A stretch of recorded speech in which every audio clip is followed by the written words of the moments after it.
Mae'r nefoedd yn dangos ysblander Duw, a'r awyr yn dweud am grefftwaith ei ddwylo.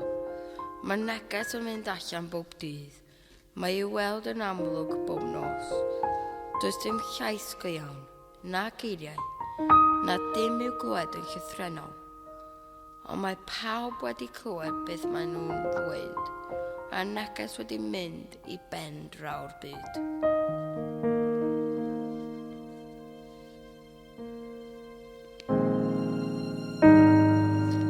Cododd babell i'r haul yn yr awyr.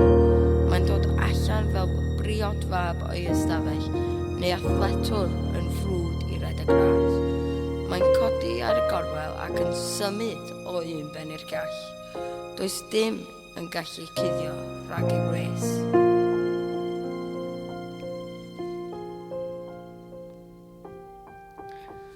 Mae dysgeidiaeth y rhagwydd yn berffaith. Mae'n rhoi bywyd newydd i mi. Mae'n rheoli yr arwydd yn glir ac yn gwneud y person mwyaf gyffredin yn ddoeth. Mae cyngor yr arglwydd yn dangos beth sy'n iawn ac yn gwneud y galon yn llawen. Mae'r arweinydd yr arglwydd yn byr ac yn rhoi golau i ni. Mae'r gorchymyn i barchu'r arglwydd yn glir ac yn aros bob amser.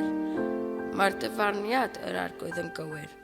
Mae'n ein cwbl deg bob amser.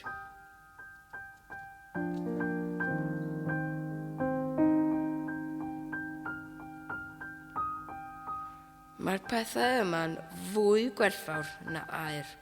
Ie, llwythi o awyr goedd. Maen nhw'n felysach na'r mêl sy'n diferu o'r diliau. Ydyn maen nhw'n rhoi goleuni i dy was, ac mae gwobr fawr i'r rhai sy'n ei fyddhau. Ond pwy sy'n gweld ei feiau ei hun? O maddau i mi pan dwi'n pechu heb yn wybod, a cadw fi rhag pechu'n fwriadol. Pai gadael i pechod rheoli fy mywyd, yna byddai yn ddifau a dieog o droseddu yn dy erbyn.